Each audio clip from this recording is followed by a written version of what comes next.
من فيض مولانا الغفور قرآن رب العالمين جاء لنا نبراس نور فيه السعادة واليقين أسمى المعاني في السطور نسمو بها دنيا ودين نلقى الشفاعة في النشور بدلائل النور المبين في حفظه تحلو الأمور ما خاب من يرجو المعين نلقى الشفاعة في النشور بدلائل النور المبين بدلائل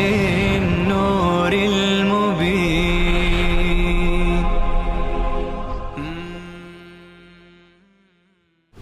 أعوذ بالله من الشيطان الرجيم. بسم الله الرحمن الرحيم. ونبئهم عن ضيف ابراهیم. باز هم اینها را خبر بده از مهمانان ابراهیم. این نمونه ای هست از تخویف دنیوی. داستانش را و واقعش را شما خواندید که مهمانان اول پیش ابراهیم آمدند، بعداً پیش لوط آمدند و رسالتشون دوتا بود، یکی به ابراهیم مژده فرزند بدند، یکی برای قوم لوط عذاب بیاورند. لذا به ترجمه بسنده میکنیم چون خواندیم. پس ربطش با گذشته چی شد؟ این نمونه از تخویف دنیوی هست. و نبئهم عن ضیف ابراهیم، به آنان خبر بده از مهمانان ابراهیم. اذ دخلوا علیه فقالوا سلاما، زمانی که بر ابراهیم داخل شدن گفتن سلاما، ای سلمنا سلاما، ما سلام میگوییم به شما سلام. قال انا منکم وجلون، ابراهیم با زبان حال گفت ما از شما میترسیم، چون که نشان میداد هیئت ابراهیم بعد از اون مراحل. اینجا اختصار است. قالوا لا توجل، گفتن که نترس، انا نبشرک بغلام علیم، ما تو را مژده میدیم به بچه اونم دانا، علیم به علم نبوت. قال ابشرتمونی علی ان مسنی الکبر، گفتن آیا به من مژده میدهید با وجود اینکه بر اینکه به من پیری رسیده، مسنی الکبر، فبما تبشرون، به چه چیزی بشارت میدید؟ از یک انسان پیری چه چیزی ساخته است؟ قالوا بشرناک بالحق، ما به حق تو را بشارت میدیم. فلا تکن من القانتین، از انسانهای ناامید نباش ای ابراهیم. قال و من یقنط من رحمت ربه الا الضالون، ناامید نمی شود از رحمت پروردگار مگر گمراهان. ابراهیم میگه ناامید میشوند، من ناامید نیستم، اما کیفیتش را از شما پرسیدم. قال فما خطبكم ایها المرسلون، خب دیگه چی کار دارید؟ دیگه چی مأموریت و چی وظیفه‌ای دارید ای فرستاده شدگان خدا؟ قالوا انا ارسلنا الى قوم مجرمین، ما فرستاده شدیم به سوی قوم مجرم، قومی که جرم شغلشان هست. الا آل لوط، لكن آل لوط یعنی متعلقین لوط، اونها جزء اون قوم نخواهند بود. انا لمنجوهم اجمعین، ما همگی را نجات میدیم، اونهایی که با لوط هستند. الا امرأته، مگر زنش، قدرنا، ما مقدر کردیم که انا لمن الغابرین، او از ماندگاران است، از کسانی که میماند در اون شهر و به عذاب گرفتار میشه. خب با ابراهیم خداحافظی کردند، آمدن پیش لوط. فلما جاء آل لوط المرسلون، زمانی که فرستاده شدگان پیش آل لوط آمدند، پیش آل لوط آمدن. قال انکم قوم منکرون. لوط علیه السلام گفت شما قومی ناآشنا هستید، نمیشناسم، شما کی هستید؟ قالوا بل جئناک بما كانوا فیه یمترون. ای لوط ما آوردیم اون چیزی را که اینا تو شک داشتند، یعنی عذاب. البته اینجا جملات تقدیم و تأخیر هستند، مقصود بیان میشه اون ترتیبی که اول آمدند و لوط نشناخت و ناراحت شد، اونا را بعدا ذکر کرده. مقصود و هدف اون مطلبی هست که اینجا اتفاق افتاد. و اتیناک بالحق و انا لصادقون. ما حق پیشت آوردیم یعنی عذاب و ما در این خبر صادق هستیم. فاسر باهلک بقطع من اللیل. در یک تکه از شب با اهل و عیالت برو واتبع ادبارهم. واتبع ادبارهم یعنی دنبال کن پشت سر اونها را. ولا یلتفت منکم یعنی اونها را جلو کن، خودت پشت سرشون برو، پشت سر اهل و عیالت. ولا یلتفت منکم احد، هیچ کسی به پشت نگاه نکند، التفات نکند، برید شما. وامضوا حیث تؤمرون، بروید هر جا که دستور داده می شوید. مفسرین گفتن به لوط علیه السلام دستور داده شد که کلا از این منطقه بره به ملک شام. ملک شام زیاد دور نبود، به ملک شام بره.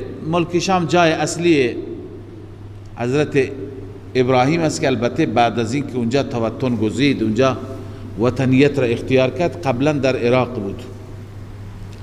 و قضینا الیه ذلك الامر ان دابر هؤلاء مقطوع مصبحین.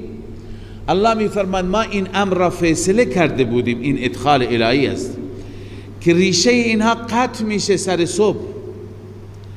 ریشه اینها صبحگاهان چی میشه؟ قطع میشه، یعنی اول صبح الله اینها را به عذاب گرفتار می کند.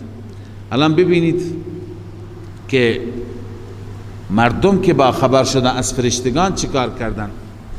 و جاء اهل المدینه یستبشرون. حماقت قوم لوط. اهل شهر آمدن همدیگر را مژده میدادند. خبرداری بچه های امردی در خانه لوط آمده، بریم به طرفشون. همدیگر را مژده میدادند و با خبر میکردند. قال ان هؤلاء ضیفی فلا تفضحون.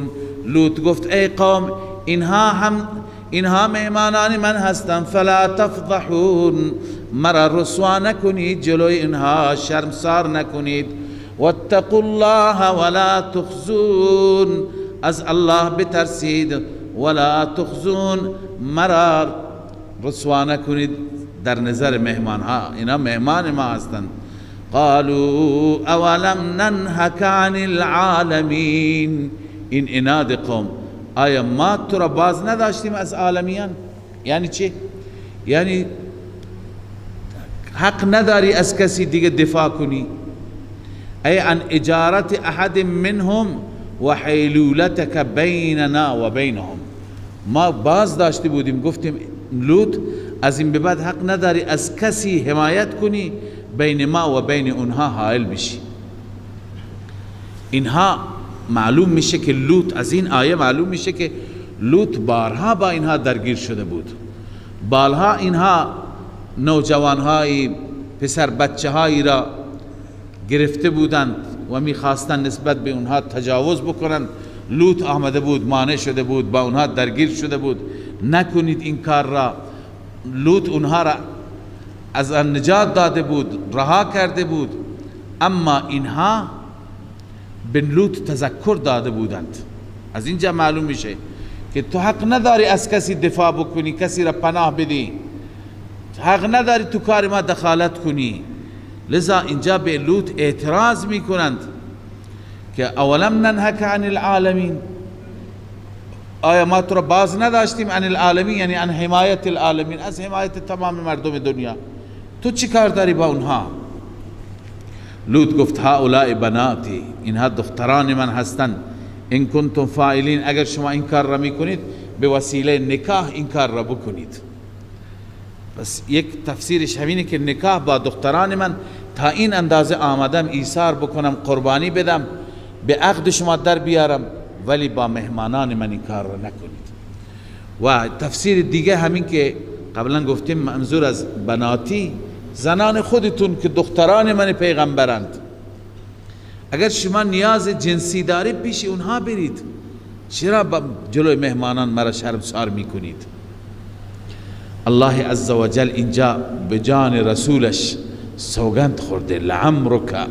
سبحان الله، این کلمه رابطه عمیق بین این عبد و معبود را نشان میده که رسول الله هم چقدر شیفته ربش هست و رب چقدر حبیبش را دوست دارد. الله میفرماید لعمرک انهم لفی سکرتهم یعمهون، بجان تو ای محمد، انهم لفی سکرتهم یعمهون، همانا آنها در مستی و نشگی خودشان، یعمهون سرگردان بودند. امه کوردلی را میگن.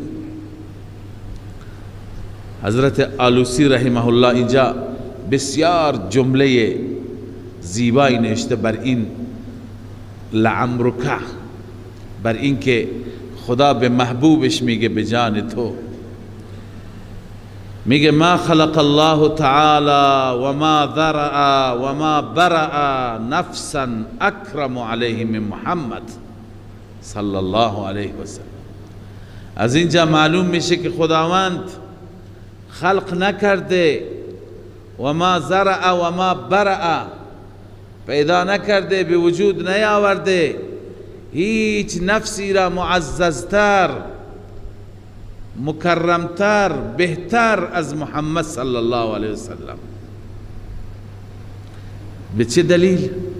و ما سمعت الله سبحانه اقسم بحیات احد غیره. تمام قرآن را بگرد ببین، نیست.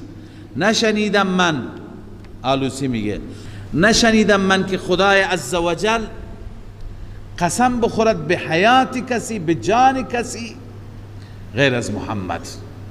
لذا این لعمرک جایگاه این محبوب خدا را میرساند که همونطور که محب خدا بود محبوب خدا هم بود، چون که انسان به محبوب سوگند یاد می کند، به جان محبوب ذکر می کند. لعمرک انهم لفی سکرتهم یعمهون، به جان تو ای محمد، انهم لفی سکرتهم یعمهون، آنها در سکره خودشان، در نشگی خودشان، یعمهون ای یلعبون، بعضی گفتند سرگردان بودند.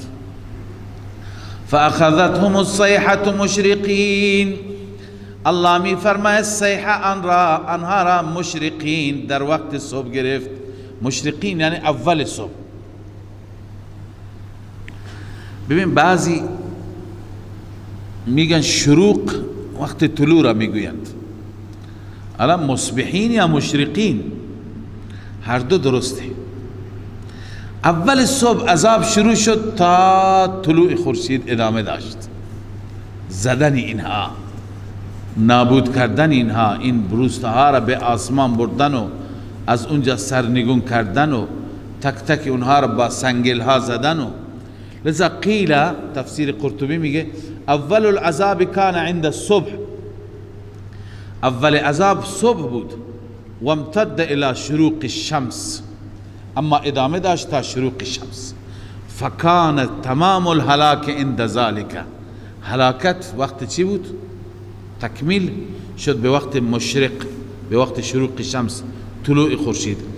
فجعلنا عالیها سافلها و امطرنا علیهم حجارة من سجیل. الله می فرماید قرار دادیم ما بالایش را پایین، یعنی سرنگون کردیم و باراندیم بر آنها بارانی از سنگل. ان فی ذلک لآیات للمتوسمین، همانا در این هست، در این واقعه، در این جریان هست آیات و نشانات للمتوسمین، للمتفکرین. متوسمین یعنی کسانی که فکر میکنن، می اندیشن. و انها لبسبیل مقیم، اینها سر راه اقامه داشتن، سر راه بود روستای اونها و شهر اونها. ان فی ذلک لآیة للمؤمنین، در این آیه هست، در این واقعه، در این جریان آیه هست و نشانی هست برای مؤمنان. و این کان اصحاب الایکة لظالمین. الله می فرماید همانا، این نمونه دوم است، این نمونه مختصر. همانا اصحاب ایکه ظالم بودن. ایکه میگویند جنگل انبوه را، درختان انبوه را، اشاره به سوی قوم شعیب هست. قوم شعیب در مدین بودند، ایکه بود اونجا، بسیار گنجان بود، درخت زیاد بود. الله می فرماید که و این کان اصحاب الایکة لظالمین، گرچه اصحاب ایکه ظالم بود. ها این ببخشید، این مخففه، این چی هست؟ این مثقله، مخففه من المثقله، این نه هست اصلش.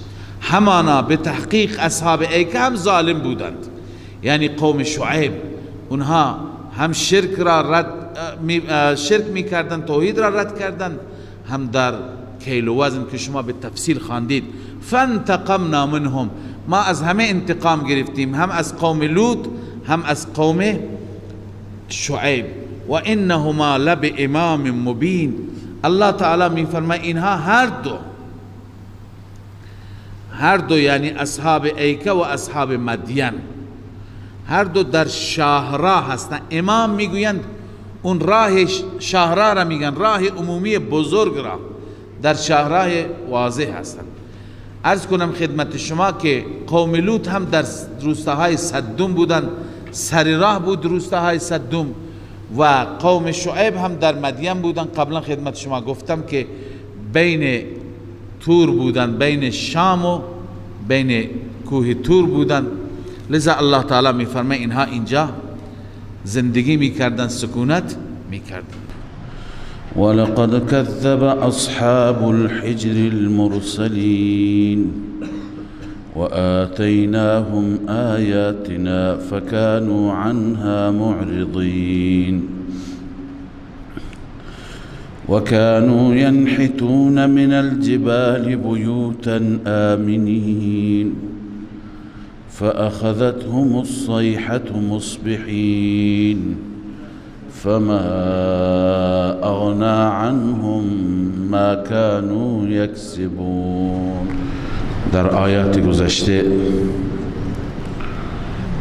نمونه‌هایی از عذاب خواندیم که برای اقوام گذشته بود. عرض کردیم کلاً در این سوره مبارکه 3 نمونه عذاب یا دلیل نقلی هست. این سومیش هست و آخری هست درباره اصحاب حجر. اصحاب حجر که سوره هم به نام اونها نامگذاری شده، قومی بودند که در وادی به نام حجر زندگی می کردند. اینها قوم صالح علیه السلام بودند. حضرت صالح علیه السلام که قبلا داستانش را خواندیم، معروف به نام قوم ثمود هست. اصحاب حجر همین ها هستند، همین قوم ثمود هست. اینها هم تکذیب کردند. کذب اصحاب الحجر المرسلین، اصحاب حجر مرسلین و پیامبران را تکذیب کردند. مگر مرسلین چند نفر بودند؟ یک صالح به سوی اونها فرستاده شد، اما قبلا عرض شده، گفته شده تکذیب یک پیغمبر مستلزم تکذیب همه پیامبران الهی هست، چون همه در اصول یکی هستند.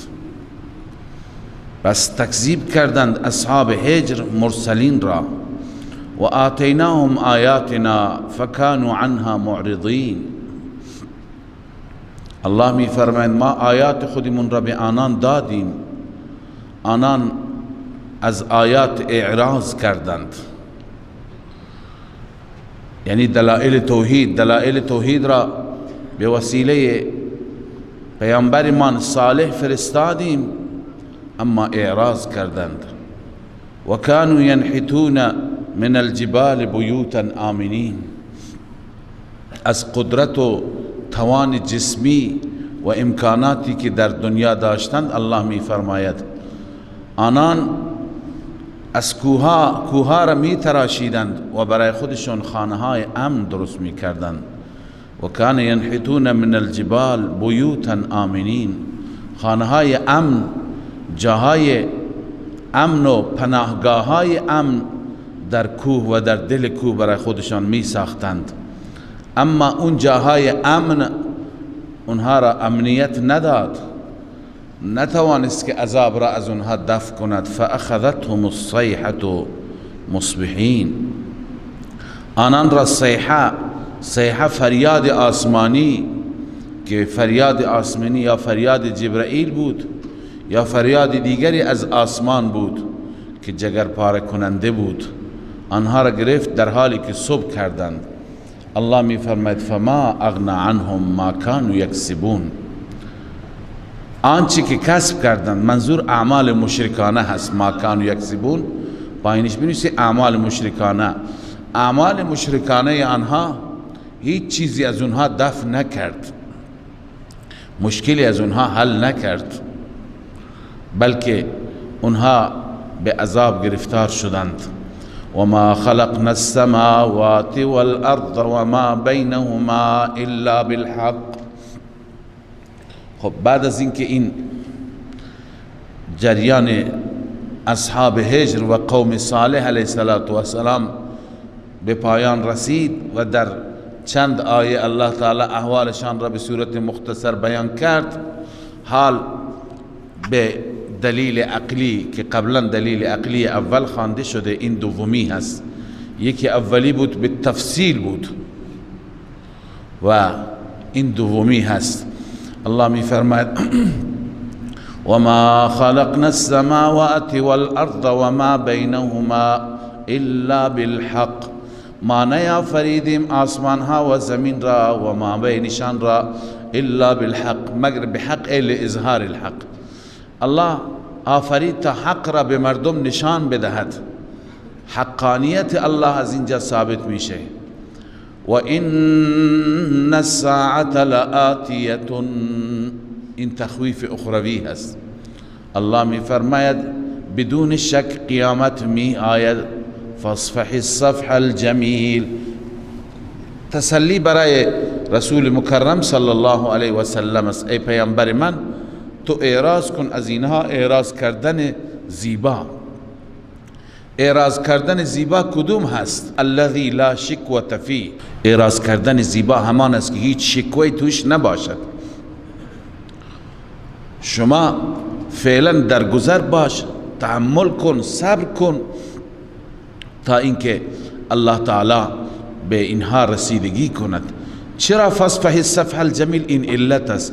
ان ربک هو الخلاق العلیم، بدون شک رب تو خلاق هست، او این مبالغه هست. الله هر چیز را آفریننده هست و دانا هست، ما هر چیز را بهتر میدانیم.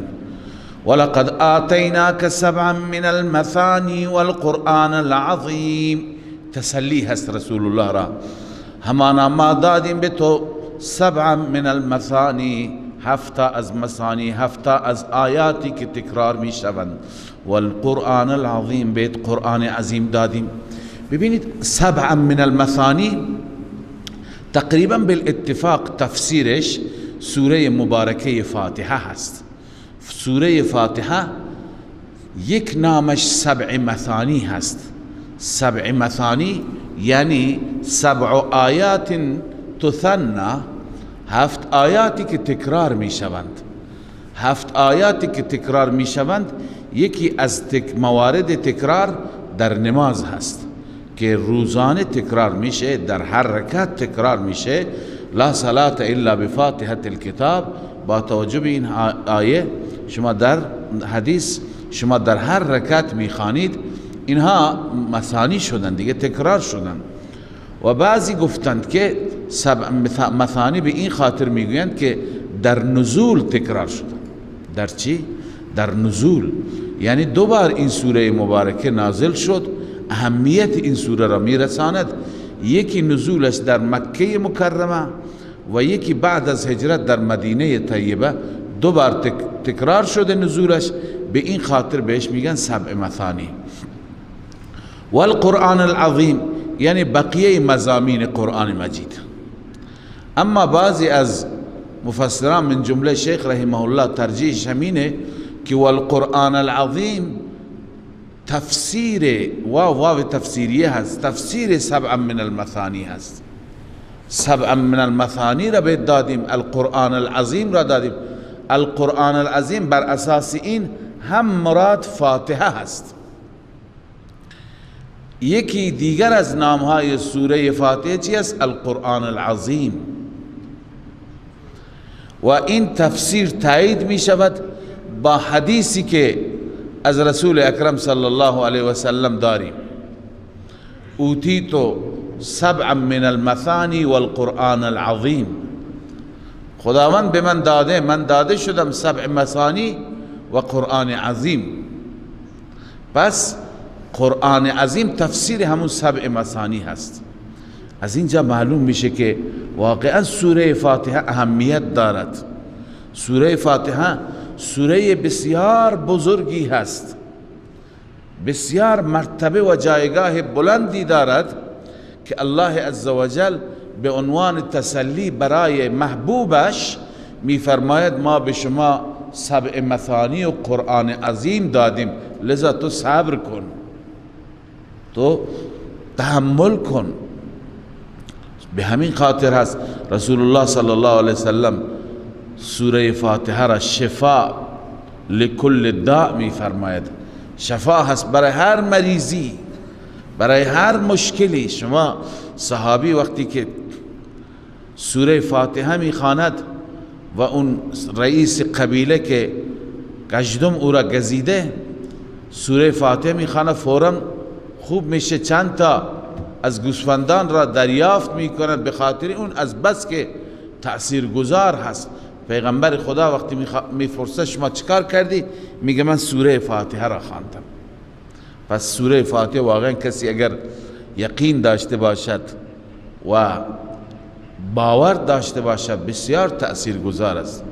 از هر تعویزی که انسان از کسی دیگه بگیره و به گردنش آویزان بکنه، به دستش ببنده، بهتر اینه که هر وقتی که احساس درد میکنه در وجود خودش، احساس درد در یکی از بچه های اهل خانواده، پدر خانواده، مادر خانواده، 7 مرتبه این سوره مبارکه را بخواند و دم کند، این از هر چیز تأثیرش بیشتره. سوره معمولی نیست. ولقد آتیناک سبعا من المثانی والقرآن العظیم لا تمدن عینیک. حال اینجا سرزنش است که شما به متاع و کالاهای دنیایی که به اونها دادیم به اونها چشم ندوزید. خطاب رسول الله راست، مراد همه ما هستیم. لذا خدا به شما این سرمایه معنوی عظیم یعنی قرآن عظیم و سوره فاتحه را به شما عنایت کرده، شما چشم ندوزید الی ما متعنا به ازواجا منهم، به آن نعمتهایی که ما به عنوان متاع و به عنوان بهره‌گیری دادیم آنها را به کفار. ازواجا منهم، نعمتهایی که انواع مختلفی از اون نعمتها هستند، اقسام مختلفی هستند، یعنی انواع نعمتها که ما به اونها دادیم شما چشمتون را به اونها داشته نباشید. ولا تحزن علیهم، و الله می فرماید که بر آنان هم غم نخور.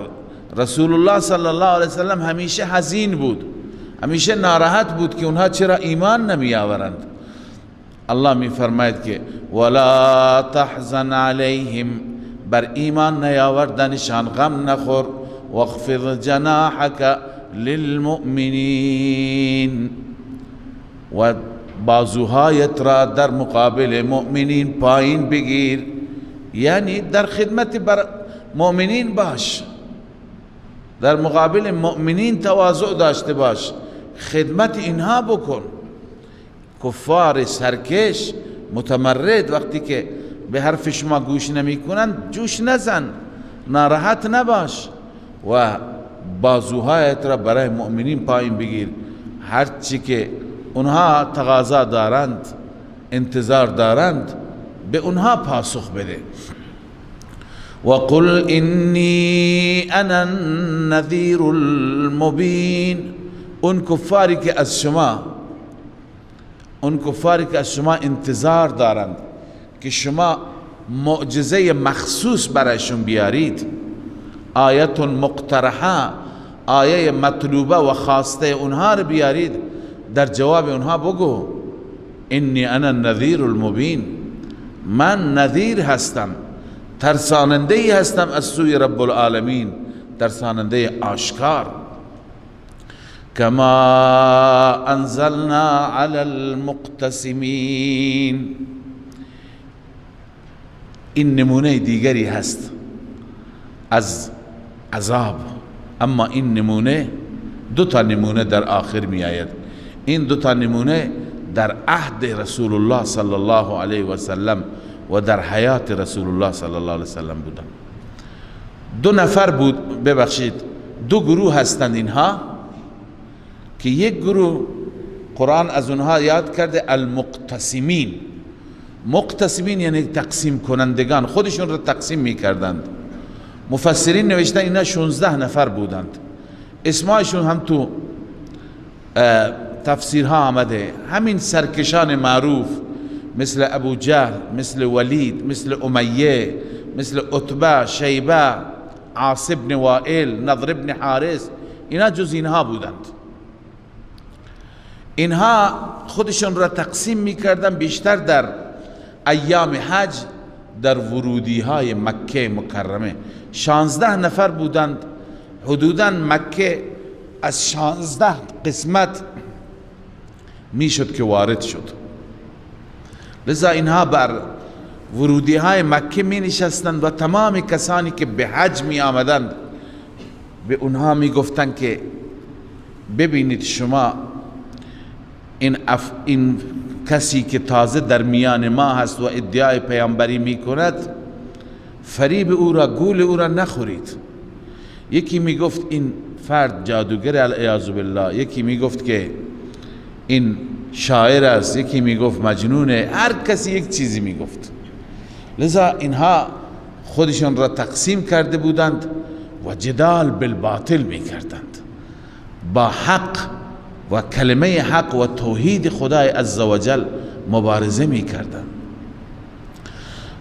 الله عزوجل اینها را، همه اینها تقریبا در بدر و قبل از بدر از بین رفتن، نابود شدند، زیاد نماندند. اینها هم این گروه اول هم گروه دوم که المستهزئین، اونها را 5 نفر نوشتند. اون مسخره کنندگان که همیشه رسول الله را مسخره میکردن 5 نفر بودند. اینها را الله عزوجل همه را قبل از بدر و آخرین باقی مانده هایشون را در بدر خدای تعالی نابود کرد، از بین برد. پس این نمونه دیگری از عذاب است. قال مقاتل والفراء، این المقتسمین درباره مقتسمین میگه هم 16 رجلا، اینا 16 مرد بودند. بعثهم الولید بن المغیره، سرکرده اینها و سردسته اینها و سرآباش اینها ولید بن مغیره بود. اینها را میفرستاد ایام الموسم، فاقتسموا اعقاب مکه و انقابها و فجاجها. اینا خودشون را تقسیم میکردن در اعقاب مکه و در به اصطلاح ورودی ها و نقب بیشتر تونل را میگند، اون راهایی که وارد میشن از راههای پایین و فجاج مکه، وادی ها، پایین ها، یقولون لمن سلکها، هر کسی که وارد مکه میشد اینا به او میگفتند لا تغتر بهذا الخارج فینا یدعی النبوه، این کسی که در میان ما خارج شده و ادعای نبوت میکند فریب این نخورید، فانه مجنون و ربما قالوا ساحر و ربما قالوا شاعر، مجنون، ساحر، شاعر، و ربما قالوا کاهن، چیزهای مختلفی میگفتند. قرطبی. بس الله میفرماید کما انزلنا علی المقتسمین، همان گونه که ما عذاب نازل کردیم بر مقتسمین، خودشون را تقسیم کردند. الذین جعلوا القرآن عضین، آنانی که قرآن را عضین، عضین یعنی پاره پاره کردند. قرآن را پاره پاره کردن به چه معنا؟ بعضی میگفتند شعره، بعضی میگفتند کهانته، بعضی میگفتند سحره، هر یکی یک چیزی میگفت. پاره پاره یعنی هر یکی یک لقبی، یک توصیفی برای قرآن میکرد. بعضی گفتند الذین جعل القرآن عظیم، مصداقش یهودی ها هستند که ورق کردن به این معنا که به بعضی از آیات عمل کردن، به بعضی از آیات عمل نکردن. فوربک لنسألنهم اجمعین، قسم بربت، سوگن بربت، لنسألنهم اجمعین عما كانوا یعملون، ما حتما میپرسیم از همگی اما كانوا یعملون، از آنچه که آنها عمل میکردند. فاصدع بما تؤمر، اما ای پیامبر تو هرگز نهراس، عقب نشینی نکن. فاصدع بما تؤمر، علنی اعلام کن، شفاف و آشکارا اعلام کن دعوت توحید را. بما تؤمر، به آنچه که دستور داده میشی. و اعرض عن المشرکین، و از مشرکان اعراض کن، از مشرکان روگردانی کن. و مشرکانی که شما را مسخره میکنند انا کفیناک المستهزئین، این نمونه پنجم عذاب است. ما کفایت میکنیم شما را از مستهزئین، از مسخره کنندگان. کدوم مسخره کنندگان؟ الذين يجعلون مع الله الها آخر، آنانی که با الله عداوت دارند. یجعلون، قرار میدهم با الله معبود دیگر. فسوف یعلمون، ان قریب آنها میدانند. ان قریب میدانند. چی را میدانند؟ میدانند که خدا با اونها چه رفتاری میکند. این تخویف است. الله عزوجل اینها را در همین دنیا به کیفر اعمالشون رساند. عرض کردم آخرین اینها که باقی ماندند در بدر مردار شدند، کشته شدند. قبل از اون همه اینها را الله تعالی تار و مار کرد. یکی در سفری، یکی در وبا و طاعونی، یکی در مشکل دیگری، همه را الله تعالی نابود کرد. اما این 5 نفر، این المستهزئین 5 نفر هستند. اونها 16 نفر بودند، اینها 5 نفرند. و بعضی از اونها مثل ولید و عاص مثلا مشترکن، جز اونها هم بودند، جز اینها هم هستند.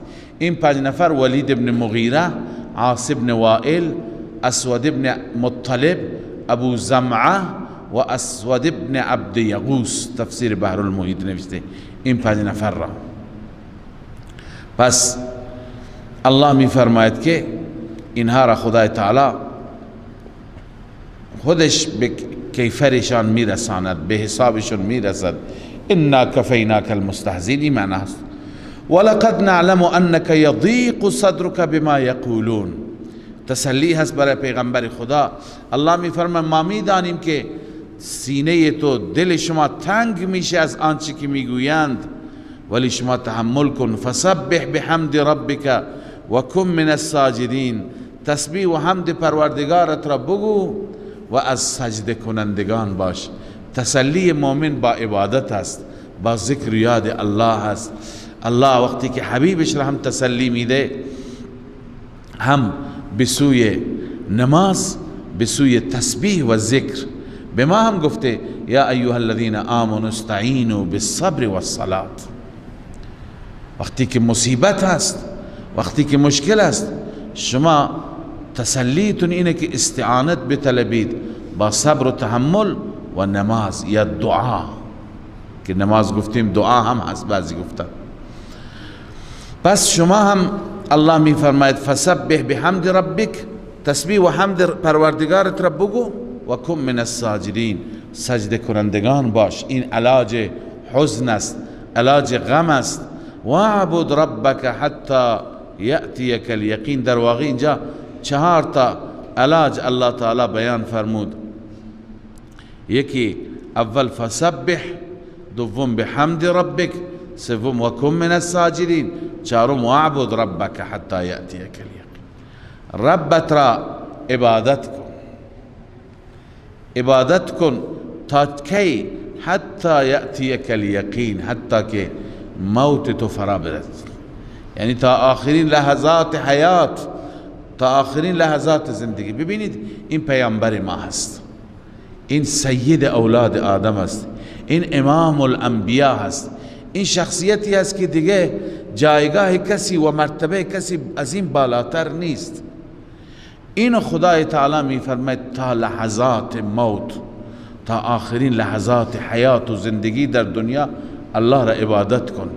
بس وقتی که ایشون دستور دارد عبادت کند، هیچ پیری و خلیفه‌ای از عبادت معاف نشده. بعضی میگن اینقدر این عبادت کرده که الان خدا این را بخشیده، دیگه تمام این دیگه بیشتر عبادت نکند. این فریب شیطان است، این وسواس شیطان است. الله می فرماید که به پیغمبرش تا لحظات موت. المراد واعبد ربک فی زمان حیاتک. امام رازی در تفسیر کبیر میگه مراد این است که ربت را در لحظات حیاتت عبادت کن، ولا تخلو لحظة من لحظات الحیات عن هذه العباده.